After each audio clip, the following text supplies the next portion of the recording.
Hello guys, it's me, Char RM. In today's video, we will talk about the diagonals of a parallelogram. This is the part 2 video of properties of parallelogram. Let us start our topic. In a parallelogram, diagonals bisect each other.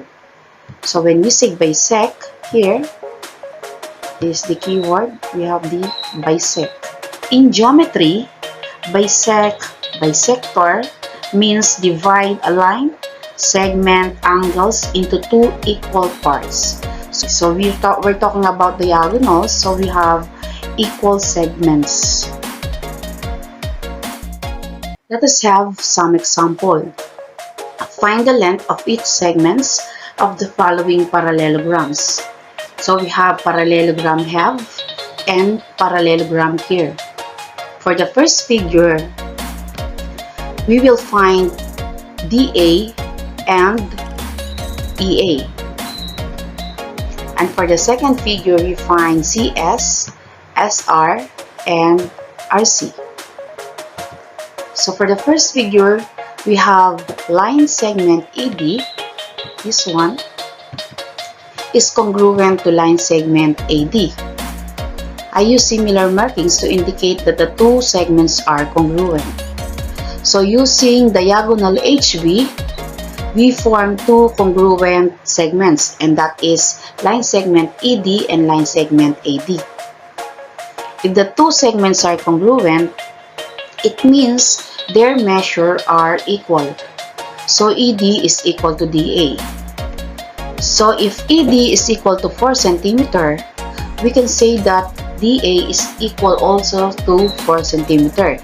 And then the measure of this diagonal EA is 8 cm because we have 4 plus 4. So the value of EA is 8 cm. Then let us proceed to the second parallelogram. So we have to find CS, SR, and RC.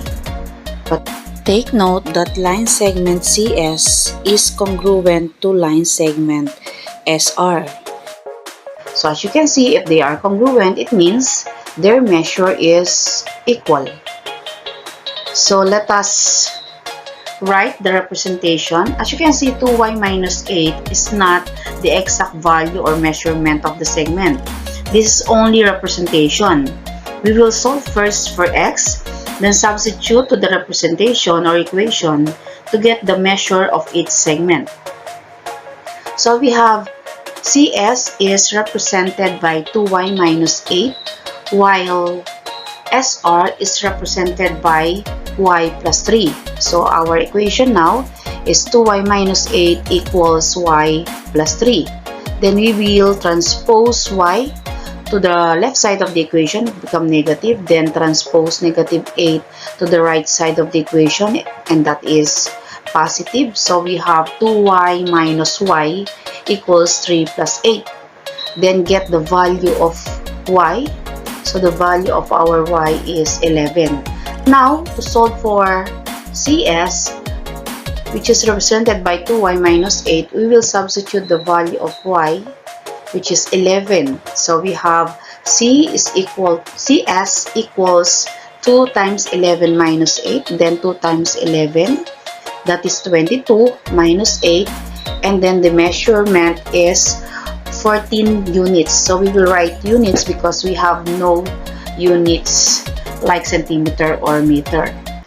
So line segment CS or CS is equal to 14 units. CS is congruent to SR, or line segment C is congruent to SR, therefore their measurement are equal. So we can say that SR is equal also to 14 units. Then to be able to find for RC, we have to add 14 plus 14, and that is 28 units. Okay, so that is the measurement of RC. Then let us test yourself, which is in a parallelogram ABCD, find the value of x, line segment AE, and line segment CE, applying the properties of parallelogram that in a parallelogram, diagonals bisect each other. Write your answer on the comment below. Okay, good luck guys! Now let us continue our discussion. We have a diagonal of a parallelogram forms two congruent triangles. Okay, let us have some examples. Find the unknown angles of the following parallelogram. So in this example, we have a diagonal of a parallelogram forms two congruent triangles. So we have triangle DOE, the first triangle, and then the second triangle is triangle VOE. So we have parallelogram dog. So do not forget that if we have two triangles that are congruent, corresponding parts of congruent triangles are also congruent. Okay, so we have the CPCTC. Let us find the measure of angle EOV. We have the EOV, this one, and then angle OEV, second one, and then the measure of angle D. Okay, applying the CPCTC. So angle EOV is 56 degrees. If the measure of angle DEO is 56 degrees, of course, this one is also 56 degrees. Then angle DOE is 48 degrees rather, and OEV or angle OEV is also 48 degrees.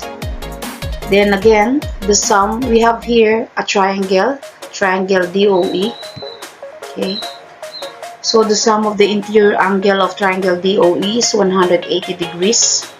So we subtract 180 degrees to the sum of angle DOE or 48 degrees and angle DEO or 56 degrees. So we get the measure of angle D, which is 76 degrees. And then let us proceed to the second figure. To the second figure, we have triangle LEV. So the first triangle and the second triangle is triangle VOL. So as you can see, the two triangles are congruent, so we will apply the CPCTC also. The corresponding parts of congruent triangles are congruent. But in this time, we have 5x minus 3. This is not the exact value or measurement of the angles. This is only the representation. We will solve first for x, then substitute to the representation or equation to get the measure of each angle. So we have the measure of angle ELV and the measure of angle LVO. We will find that. Then of course, the measure of angle ELV is equal to the measure of angle LVO.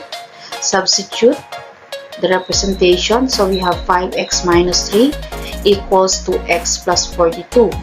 We will transpose 2x to the left side. It becomes negative, while negative 3 to the right side, it becomes positive.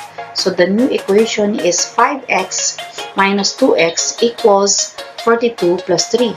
Then subtract this one, then add the right side. So we have 3x equals 45. Then divide by the numerical coefficient, which is 3. So we have 3x divide 3 is x, then 45 divide 3 is 15. So the value of our x is 15. Then using the representation, we have the measure of angle LVO equals 2x plus 42. Substitute the value of x here, which is 15. So we have 2 times 15 plus 42. Then 2 times 15 is 30 plus 42. Then the measure of angle LVO is equal to 72 degrees. Then let us write to the blank provided. Then if the measure of angle LVO is 72 degrees rather, of course, the measure of angle ELV is also 72 degrees. Because as you can see, using the corresponding parts of congruent triangles are congruent. We can use also this one. This note,